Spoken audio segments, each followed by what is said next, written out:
आपल्या घरात सुख समाधान नांदावं असं प्रत्येकाला वाटतं, पण त्यासाठी नक्की करायचं काय ते कळत नाही. चला बघूया की घरात सुख समृद्धी नांदण्यासाठी नक्की काय करायला हवं. खरं तर आपलं कल्याण करणारा, आपल्याला सुखशांती मिळवून देणारा देव आपल्या घरातच असतो. पण आपण मात्र काखेत कळसा आणि गावाला वळसा या म्हणीप्रमाणे आपला देव इतरत्र शोधत असतो. आणि हा देव म्हणजे वास्तुपुरुष. प्रत्येक घरात हा देव वसतच असतो. परंतु त्याला सदैव प्रसन्न करून घेण्यासाठी घरातलं वातावरण मंगलमय, पवित्र आणि आनंदी ठेवून शांतता राखली पाहिजे. घरात कोणावरही अत्याचार, अन्याय होता कामा नये. कोणाचीही छळवणूक, कचकच असं काहीही होता कामा नये आणि अपवित्र गोष्टी सुद्धा घरात घडणार नाही याची काळजी घेतली पाहिजे. रोज सकाळी झोपेतून उठल्यावर आणि झोपण्यापूर्वी बिछाण्यातच बसून दोन्ही हात जोडून श्रद्धापूर्वक श्री वास्तुपुरुषाय नमः असं म्हणून वंदन केलं पाहिजे. रोज नैवेद्य दाखवून दर गुरुवारी आणि अमावस्येला धूप जाळला पाहिजे. घरात देवाचे जेवढे काही फोटो प्रतिमा असतील त्या सगळ्यांना सुगंधी पुष्पमाला घालाव्या. रोज तिने सांजेला रामरक्षा, भीमरूपी अशी स्तोत्र मोठ्या आवाजात म्हणावी.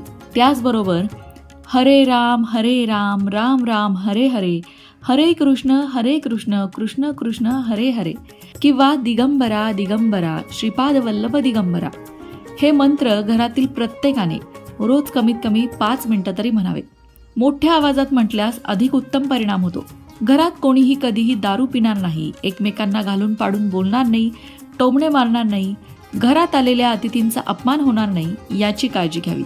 असं केल्याने केवळ 4-5 महिन्यातच घरात सत्वगुणयुक्त अशा आनंदलहरी खेळू लागून घरात धनसंपत्तीचा ओघ सुरू होतो आणि घर सुख समाधानाने भरून जाते.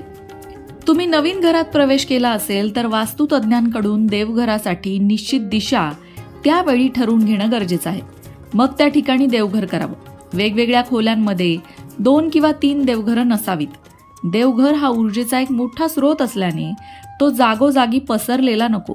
घरात जागोजागी देवतांची चित्र ठेवणं चांगलं नाही. देवघरात एकाच ठिकाणी आणि निश्चित जागीच ती असायला हवीत. वास्तुशास्त्रातील नियमांप्रमाणे घरामध्ये देवांकरता असलेल्या स्थानी देवदेवतांची चित्र तसबिरी लावल्याने मंगलमय आणि पवित्र वातावरण निर्माण होतं. तुम्ही पूजा करत असताना तिथे कोणी अतिथी आला तर ते शुभ असतं. त्या अतिथीचा योग्य तो पाहुणचार करायला हवा, त्याला खायला प्यायला द्यायला हवं. आणि संध्याकाळची पूजा करत असताना एखादी सुवासीन आली तर ते अतिशय भाग्याचं लक्षण आहे. आपल्या घरात साक्षात लक्ष्मीने प्रवेश केला आहे असं समजून तिचा आदर सत्कार करावा. दिसायला छोट्या छोट्या दिसणाऱ्या या गोष्टींचं पालन केलं तर आपल्या घरातली उदासीनता निघून जाते. घरातला वास्तुपुरुष जागृत होतो आणि घरामध्ये सुख समृद्धी नांदायला वेळ लागत नाही. घराच्या दक्षिण पूर्व भागामध्ये लाल घोड्यांची जोडी ठेवल्याने आणि उत्तर भागात हिरवी झाडं ठेवल्याने अधिक धन मिळण्याची शक्यता निर्माण होते. घराच्या ईशान्य दिशेला स्टोर रूम बनवणं किंवा अनावश्यक वस्तू तिथे ठेवल्याने तिथे राहणाऱ्या लोकांच्या मनावर खोल उदासीनता येते. त्यामुळे ईशान्य दिशेला तुम्ही देवघर बनवायला हवं, स्टोर रूम नाही. तुमच्या घराच्या देवघरामध्ये नियमितपणे तुपाचा दिवा लावा. त्यामुळे घरातून सर्व प्रकारची नकारात्मक ऊर्जा बाहेर पडते. तसंच घरामध्ये शंख ठेवल्याने किंवा शंख फुंकल्याने सुद्धा घरातील वास्तुदोष दूर होतात. घरातील पूजेच्या ठिकाणी देवदेवतांना अर्पण केलेला हार दुसऱ्या दिवशी लगेच काढून टाकायला हवा आणि देवाला नवीन हार अर्पण करायला हवा. सुकलेली फुलं देवघरामध्ये ठेवू नये.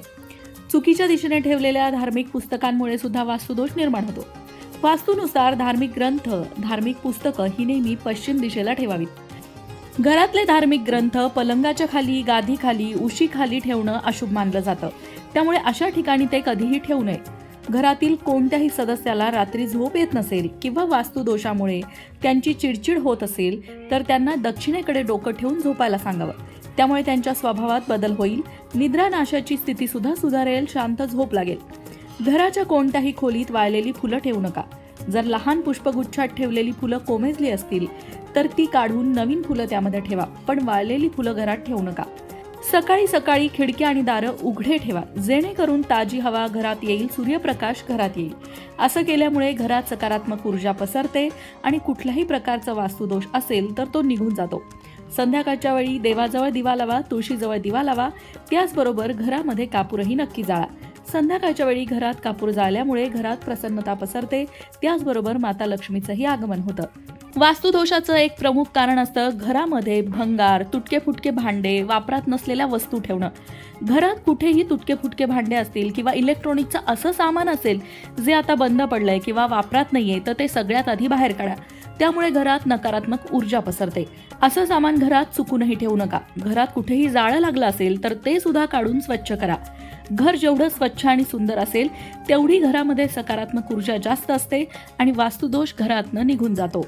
अशाच प्रकारच्या माहितीपूर्ण व्हिडिओंसाठी लोकमत भक्ती चॅनलला सबस्क्राईब करा आणि बेल आयकॉनवर सुद्धा क्लिक करा, म्हणजे आमच्या नवनवीन व्हिडिओचं नोटिफिकेशन तुम्हाला मिळत राहील.